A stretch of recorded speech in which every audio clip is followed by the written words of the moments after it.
So I pride myself on being a valuable connector. If a friend comes to me and says, hey man, like, God, I just hate taking care of the yard. It just takes so much time out of my day.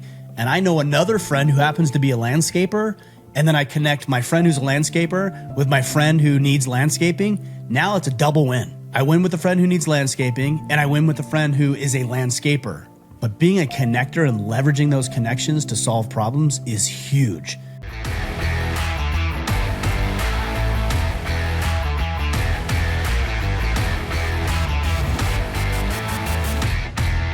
Men, influence is not something that we should shy away from. All too often, many people tend to look at influence and conflate it with manipulation, and they are not one and the same. Influence is a matter of inspiring others to do the right thing through honesty, humility, and truth, whereas manipulation is about lying, being deceptive, and trying to trick other people into doing something that you've already decided you want them to do. And that is the major distinction between influence and manipulation. And today I'm going to share with you 10 points that you can incorporate in your life to build more influence and why it's so crucial that you do. The fact of the matter is, as protectors, providers, and presiders as we are as men, it's imperative, not only just secularly imperative, but it's morally imperative that we build as much influence as we can with the people we love and care about and wish to serve. Guys, I'm going to get into that in just a minute, but before I do, just want to mention that we have got a brand new event coming. I was going to say online, but it's actually offline. It's going to start May 1st through the 4th. It's in St. Louis or just outside of St. Louis.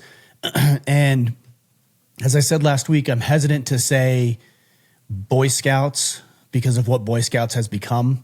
But if there is a camp similar to Boy Scouts for men, this is going to be it. Not only are you going to hear from some great speakers like Larry Hagner with the Dad Edge, Connor Beaton with Man Talks, and Matt Boudreau with Apogee Strong, but you're also going to hear from some VIP guests, and you're going to participate in activities designed to forge new relationships, build camaraderie, and help foster accountability. So check it out at themensforge.com, themensforge.com, and get registered as quickly as you can. Again, today I'm going to be talking about 10 strategies that you can implement every single day to build more influence with the people that you care about. As I said earlier, influence is not a bad thing. Sometimes it has a negative connotation, but again, I'm not talking about deceptive practices. I'm not talking about trickery. I'm not talking about pulling the wool over people's eyes and hoping that they don't find you out so that you can get them to do something you want. I'm talking about being honest, being genuine, and being sincere. And what I would suggest to you is that everything that we want in life is on the other side of influence. Some people would say it's on the other side of hard work. And while I agree hard work is crucial, there isn't an aspect of your life where you're not going to work with other people, whether it's your spouse, your children, your clients, your colleagues, your coworkers, your neighbors, your community members, your board members, whatever that looks like for you. And your ability to have credibility, to have respect, to have authority, and ultimately influence in their lives is going to spell the difference between whether or not your agenda is pushed forward or somebody else's. And your agenda is the most important one. I know that's not going to be popular in today's culture. People are going to say, well, other people's opinions matter and other people are relevant. And I agree. Other people's opinion does matter. But if I have an agenda and it's pure and it's intended to lead my family, lead my business, lead my community, then my agenda is the most important one. And if you don't believe that, then you've got to change your agenda. You've got to come up with something better, more compelling, that you actually can get behind the fact that whatever I decide is going to be the best thing for my family, for my community, and for my business. This is a moral decision. This is not immoral to think this, and it's not ego-driven. My vision, my ideal for life is to push the agenda that I have forward in hopes that I will serve other people in them pushing their agenda forward. The one thing I will say as I get into these 10 tips is that, guys, we're all in sales in one form or the other. I know that's a swear word in some circles. I know many of you might hear that and think, well, I'm not a salesman. This comes with the professional designation of CPA or attorney. These guys don't think they're salesmen, but they are. And you are a salesman, whether you're in direct sales or not. You're selling your kids on why they should do the dishes. You're selling your wife on why she should be intimate with you tonight. You're selling your clients on why they should do business with you. You're selling your boss on why he should promote you. You're selling your friends on why whatever adventure you have planned is the next thing that's going to be amazing for them. We're all in sales, guys. And the sooner you acknowledge it and recognize it, the sooner you can step into a position of positive influence with other people. And I hope that positivity is inherent in the word influence. If it wasn't, again, I would go back to manipulation and trickery. But I'm talking about doing something with the right motive, the right intent, pure intent, and helping other people. Let's get into it. Number one, you actually have to care about other people. I know that might go without saying, but I have seen so many instances from good men, by the way, who are trying to get a hold of a scenario. Maybe it's clients or maybe it's their wife, and they're trying to get what they want, but they're cloaking it or disguising it as this is going to be in your best interest. And that's manipulation. Manipulation is I have a predetermined outcome and I'm going to do and say whatever I need to do and say to get you to acquiesce to my goals and my objectives. Influence, on the other hand, is voluntarily having other people decide that they want to follow you, that whatever premise or goal or plan and strategy that you have is going to be in their best interest. And that, as I said earlier, requires humility. It requires honesty and truth and an actual genuine care for other people. I cannot answer the question as to whether or not you care about other people. And all too often, it's very easy to conflate because sometimes our interests are aligned. And there's nothing wrong with that. The real question is, when our interests are not aligned, are you going to be manipulative or are you going to be influential? Influential tries to find common good or a common outcome that will serve everybody's best interest. Manipulation is just about mine, and maybe I can get you to believe, I can trick you into believing that it's in your best interest to do what I want you to do. Guys, you have to actually care about people. Do you really care about your wife, or do you care about getting laid tonight? Do you really care about your kids, or do you care more about the way they make you look? Do you really care about your clients, or do you care about the sales you're going to make? Do you really care about your boss, or do you care about the opportunities that he might afford you? Now, again, the trick is that sometimes those interests are aligned. For example, if I have career aspirations, I might believe, rightfully or not rightfully believe, that my boss will help me get to that point. But if I can't do it in a way that also helps him win, then that's not going to be beneficial for everybody. And it's not the right thing to do. Influence is about doing the right thing and actually caring about the people that you have a responsibility to serve. Number two, we have a moral obligation and imperative to be honest. And this is very, very difficult. In theory, it's easy. Be honest. Be truthful. Share what's on your mind. Everybody knows this. Everybody's heard this. In theory, it's very, very simple. It's very, very easy.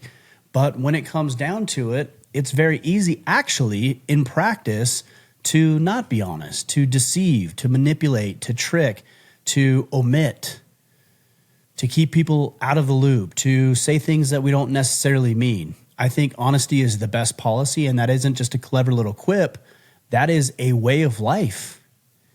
The best relationships that you're ever going to have, even though they might be more difficult initially when you're truthful, are the ones that are founded in reality and truth.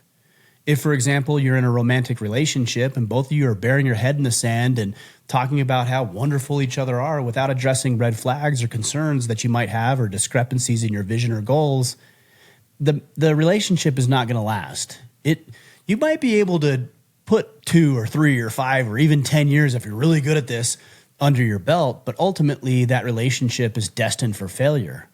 If, on the other hand, you can address things honestly, let's say you start dating, for example, and you communicate to a woman that you have these goals and ideals and visions and things that you want to accomplish, and she's not aligned with that, are you going to pretend that you're aligned just so you can get laid or get lucky or have some companionship or have the love and adoration of a woman, or are you going to be honest with her so that you can serve yourself, right?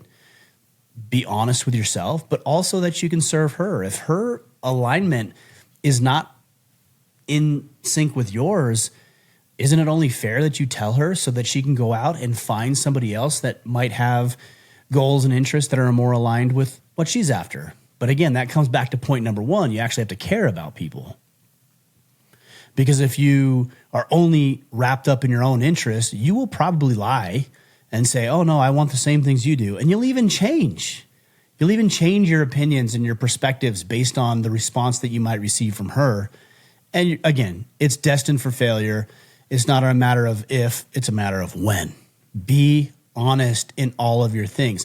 And it's easy on the big things. Where honesty is challenging is on the little things. And I get some pushback on this, but I stand by what I say when I say this, that if your wife, for example, comes to you and says, hey, how do these jeans look on me? And they don't look good. You owe her honesty.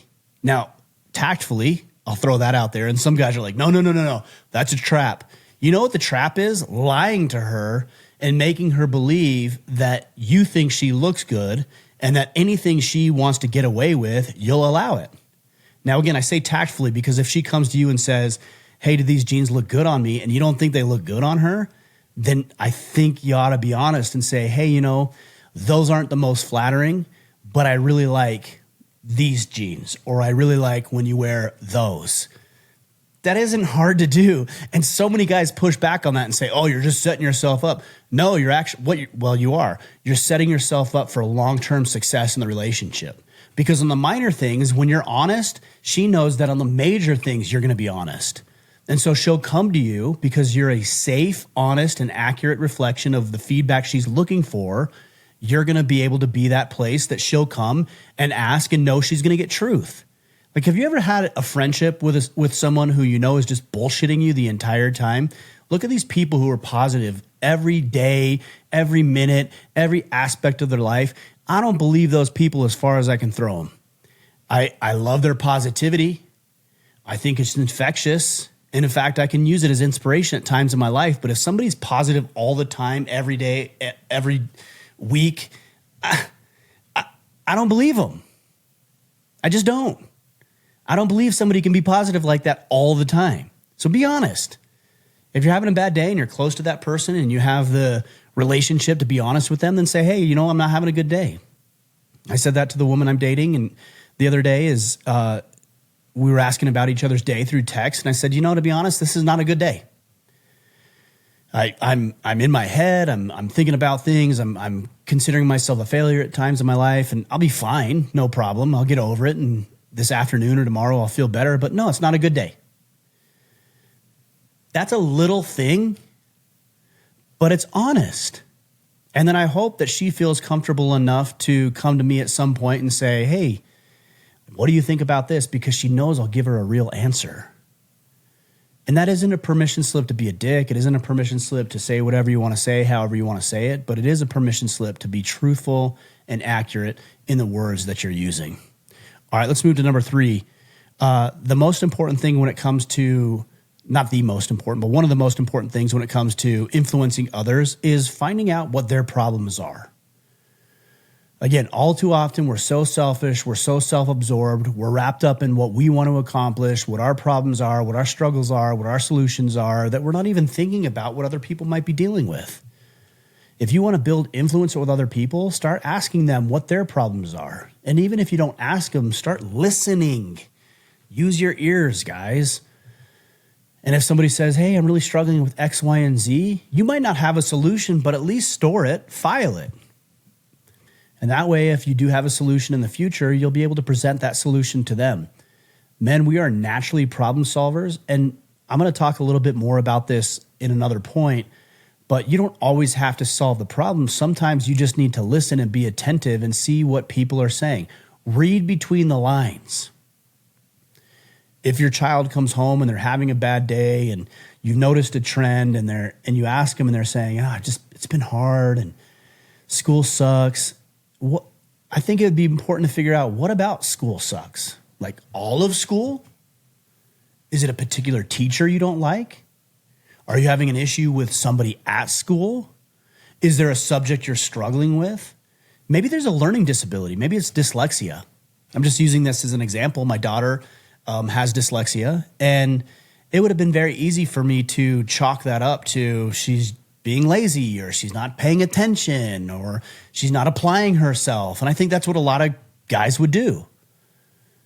Instead, my ex-wife and I decided to read between the lines and see that, oh, she is actually suffering from a real learning disorder. And so we can now get her the tools and resources and guidance and direction and learning that she needs. This is about, number one, serving other people, but number two, just being very aware of what people's problems are. And then number four is offering solutions. Now, I will give a disclaimer here. Be very, very careful of offering unsolicited advice. If your kid is struggling with, let's say it's your son's very first girlfriend, and they're having a struggle in their relationship, and he comes to you and says, I'm feeling like crap, and she doesn't love me, and she's thinking about breaking up, and I'm struggling right now. Like, you don't need to go in and white knight that stuff. Just let him vent.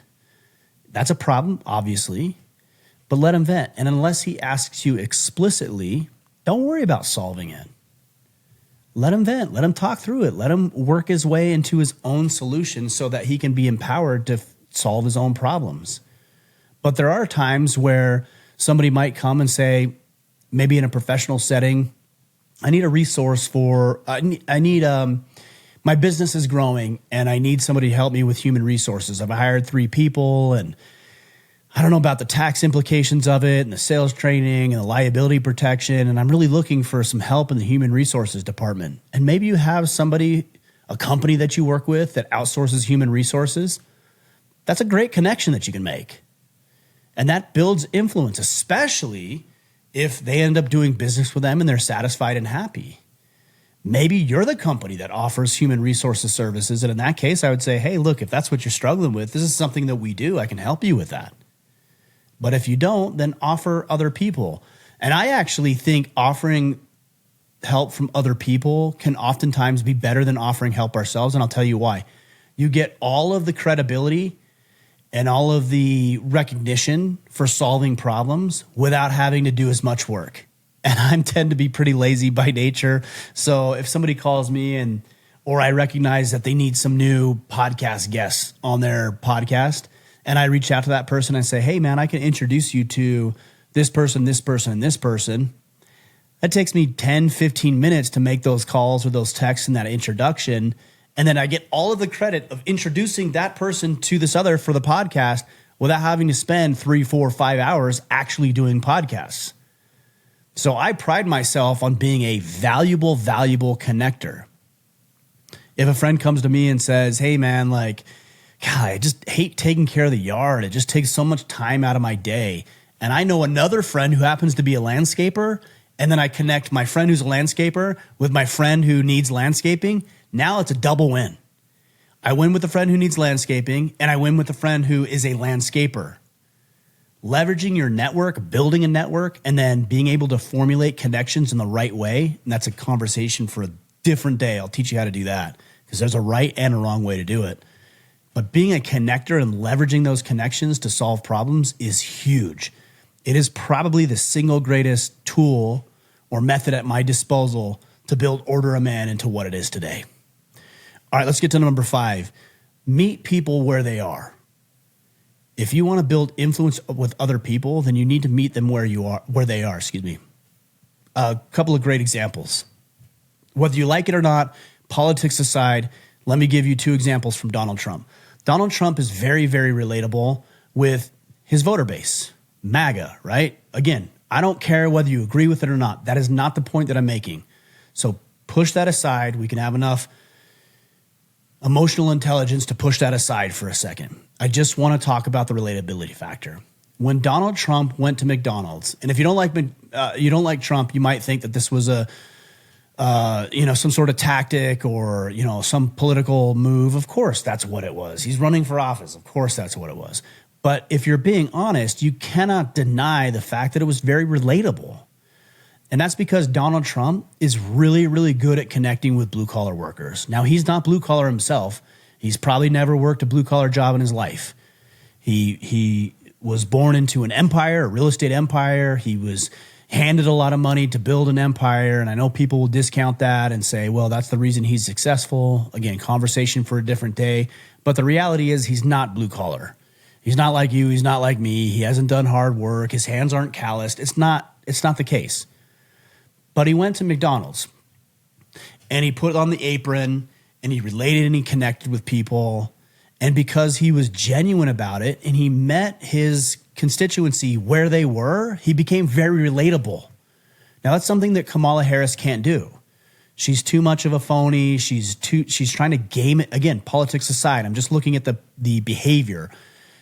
She's trying to force things. She definitely doesn't resonate with those people the same way that I think Donald Trump does. And so it comes across as disingenuous. But Donald Trump does a fantastic job at meeting people where they are. Another great example is that over the weekend, I think it was, Biden said that Donald Trump supporters are garbage. And Donald Trump ran with that. And instead of being offended or being upset, he met his blue collar constituency where they were by driving into a presser in a garbage truck that said Trump with an orange road vest on. And not only that, he took that orange road vest and he wore it throughout his entire presentation in front of tens of thousands of people. He's a man who understands how to meet people where they are and not put themselves above others. And that's why he's so relatable. And that's why you can be so relatable. Now, I'm not telling you to be disingenuous. I'm not telling you to be something other than you are. But I'm saying that in an era where everybody is trying to put themselves on a pedestal and put themselves above other people, you need to be a person of the people. Who are the people? Your people. Your wife, your kids, your colleagues, your coworkers, your neighbors, your friends, your community members, the guys in your neighborhood, the kids that you're coaching. When you're talking with your kids, get down to their level. Meet them where they are. If you just stand over them and wag your finger at them and tell them all the things they're doing are shitty, you're not going to build influence. But if you get down on your knee, eye to eye, and you put your hand on their shoulder and you say, hey, look, I know that it's hard in the situation you're in. I know that you've made a bad decision, and so we need to come up with some consequences. But you're honest with them and you're on their level. You're not going to undermine who you are as a father. You're going to actually build yourself up as a father and somebody who can be trusted and respected because of the lessons that you're teaching. Meet people where they are. Walk like they walk, talk like they talk, act like they act.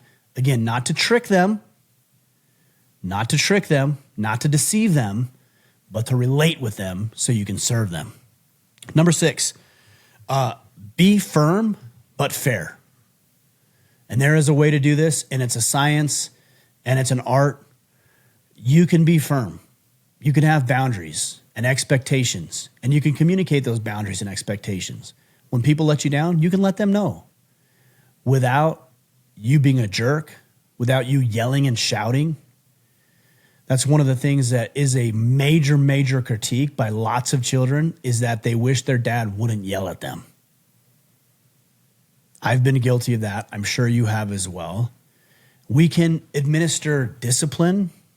We can teach lessons without yelling, without belittling or berating or shouting or embarrassing them. We can be clear, we can be calm, we can be level-headed, and we can still administer those things. When it comes to bedtime, it's time for bed. I don't need to yell. It just means it's time for bed, and I need to be serious about it. And there's some other strategies I'll teach you here in a minute, but I need to be serious about it. If somebody doesn't perform the way that they ought to perform at work based on the expectations that I had of them when I hired them, then I'm going to let them know. Now, I'm not going to can them and blow a lid or a gasket and just blow up and fire them.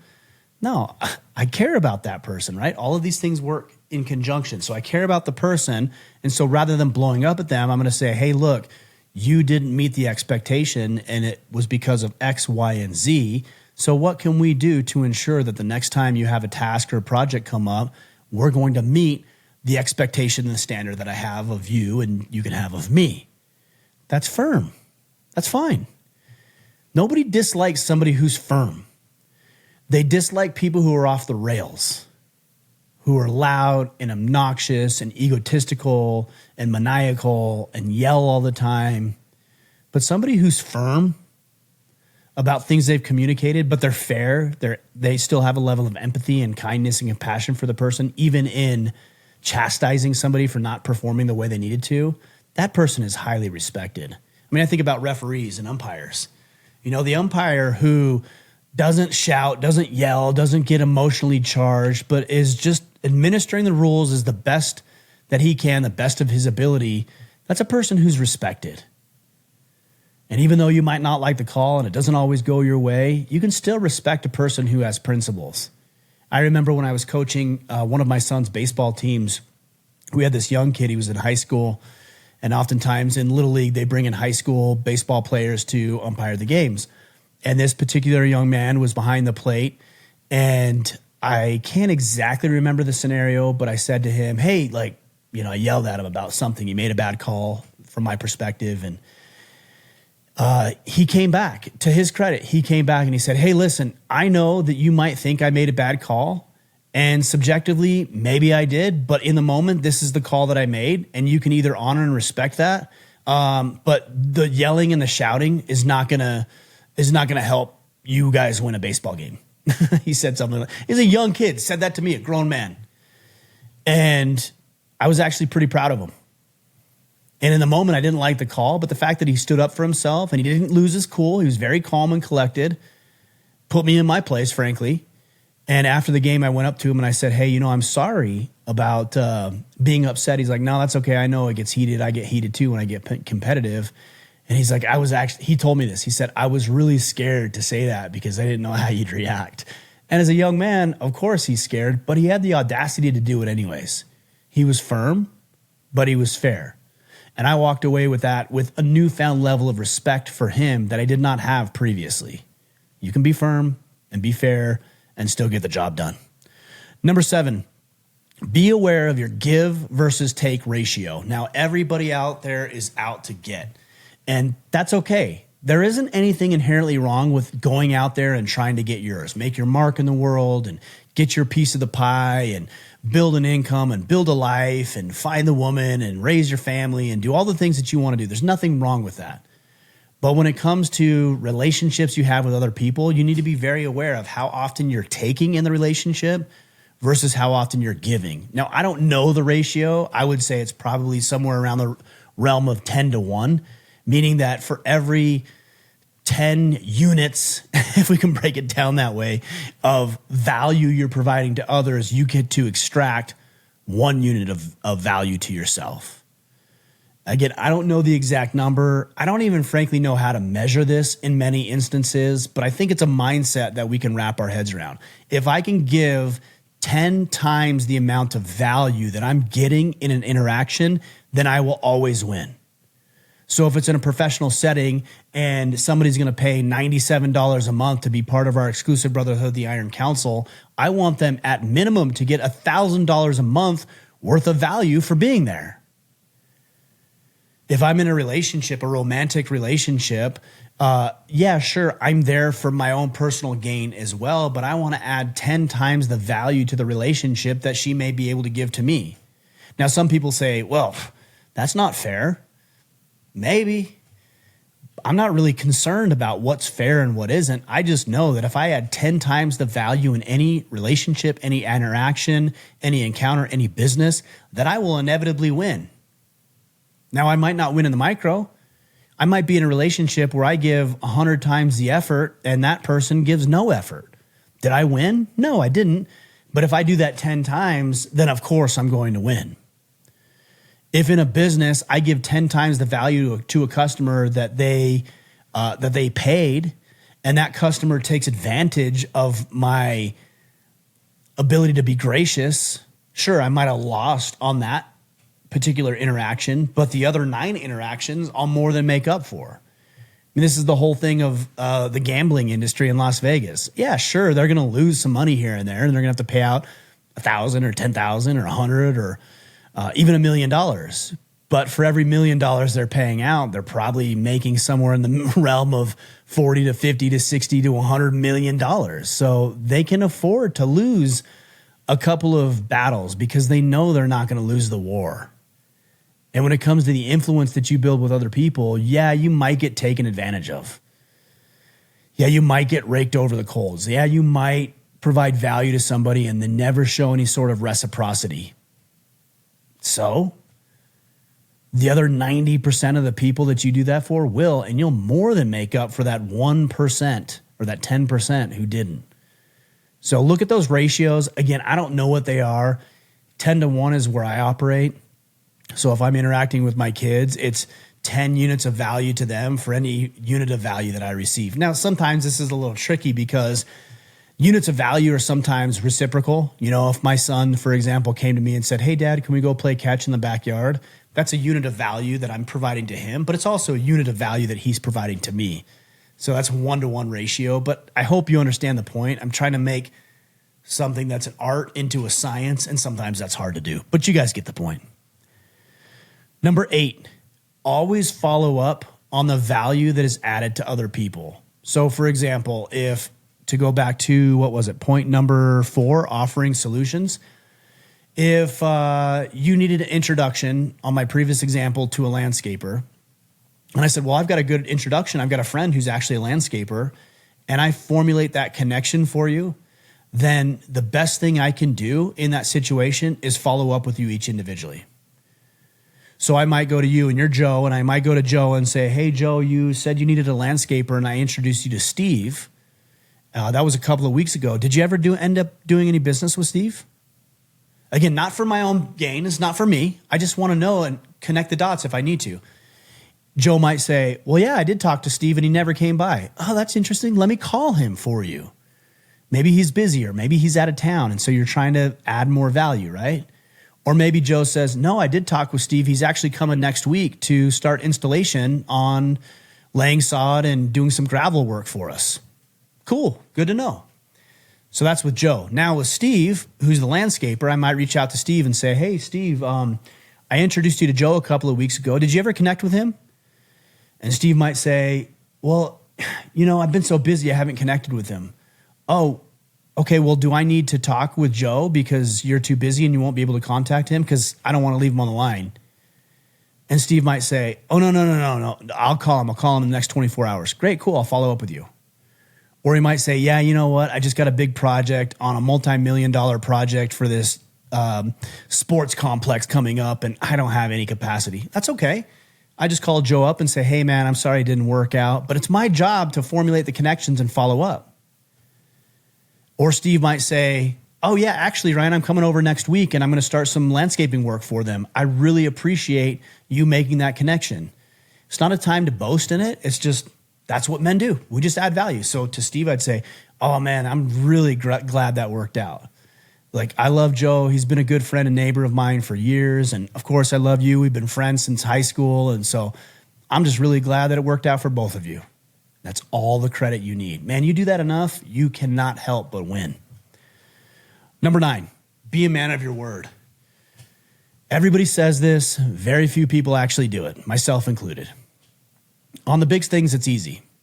You know, if you say you're going to show up or perform or do something, it's pretty easy, but it's also fairly easy to justify or rationalize and back out and make excuses and ho-hum about certain expectations or commitments that you've had. Don't do that. Even if it's something that you're adamant against doing, just do it because you said you would. And there's no other reason to do something other than you said you would do it. And if it's something you don't want to do, just do it and then never commit to doing it again.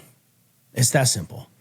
But you need to feel the weight of your consequences of saying yes to things you don't want to do. And that means you're going to go spend 2, 3, 4, 5 hours of misery helping a friend move when you didn't really want to do it, but you committed to doing it. So be a man of your word, and you're going to take some lumps. You're going to spend a lot of time, money, energy, and resources doing things you don't want to do. You're going to be miserable in some cases, but you know what? You said you would do it. And by going to do the thing, not only you're going to add value to people's lives, but you're also going to remember, oh, there's consequences to what I say I'm going to do. And you stop taking your word so lightly. That's the problem. One of the problems with modern times is nobody's word means anything.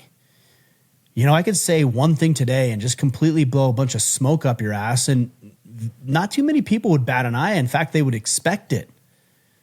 And that expectation of letting people down is an opportunity for those of us who try to be men of our word and men of honor to do the right thing and actually follow through on the commitments we make. Be a man of your word, even if you don't want to. And the last point here, when it comes to building influence, guys, is just be consistent. You know, I hear from guys a lot, for example, who are having a hard time in their marriage, and they'll say things like, I've changed, Ryan, and I'm being a man of my word, and I'm adding value, and I'm trying to help, and all these things, but she's just not responding. Well, you know, you spent 10 years undermining the relationship, treating her like garbage, and generally not being a great husband. It might take more than a couple of months of you doing work for her to believe that you're actually a changed person. Give it time. For every unit of time it took you to get to the point you are, it's going to take at least that long to improve. Maybe not quite that long. Maybe it's half. I don't know the ratio, but if you spend 10 years being a dick to your wife, you're not going to change it in 10 weeks. Might take you a couple of years before she believes you're serious. If you've fallen short on every business venture you've ever engaged in, and a bunch of people know that you're going to steal their money and not follow through on your commitments, it's probably going to take a little bit of time before somebody gives you their first shot and actually believes that you're doing what you're going to do. If you tell people, hey, I'm going to go to the gym and lose weight and get strong, and you've been saying that for 7 years and you look the same, if not worse than you did before, nobody's going to believe when you say those things. And by the way, nobody owes you any sort of sense of obligation or responsibility to believe what you say when you have a track record of not following through on your commitments. Be consistent. You might not see the results immediately, but just have faith that doing the right work yields the right results in the right time. Guys, it will happen. But you have to be consistent. You have to double down on those efforts over long and sustained periods of time. That's my advice. That is a mouthful, guys. That is a lot. I hope you took notes. And if you take one or two things out of this conversation and you apply them this weekend, then I served you well. Hopefully, that is my goal. So again, let's go through this. Number one, actually care about others. No manipulation. Number two, being honest with other people. 3, finding out what people's problems are. And then 4, of course, is offering solutions or introductions to solutions, which I actually think is better. Number 5, meet people where they are. Number 6, be firm but fair. Number 7, be aware of your give to take ratio. Number 8, follow up on value added. Number 9, be a man of your word. And last, be consistent. And I'll give you one example of being consistent. We're just over 9.5 years into the Order of Man podcast. I have not missed a single episode. That's over 1,500 episodes. Now, a couple of those weeks, maybe 3 or 4, when I was going through my own personal struggles, were replays of previous episodes, but there has not been a week or a release date where I have not released and made a podcast available to you. And that's why you trust what we're doing. You know that every Tuesday I'm coming out with an interview. Every Wednesday it's an Ask Me Anything. Every Friday it's a Friday Field Notes. I've been religious about it for 10 years, and you believe it because I've earned that belief from you. All right, guys, that's what I've got for you today. If you would, please just leave a rating and review on Spotify, Apple, or wherever you're listening. And also make sure you subscribe. Take a screenshot right now, post it up on Instagram, Facebook, Twitter, X, wherever you're doing your social media stuff, and get the word out of how we're reclaiming and restoring masculinity. Guys, we'll be back next week for a good interview. Until then, go out there, take action, and become the man you are meant to be.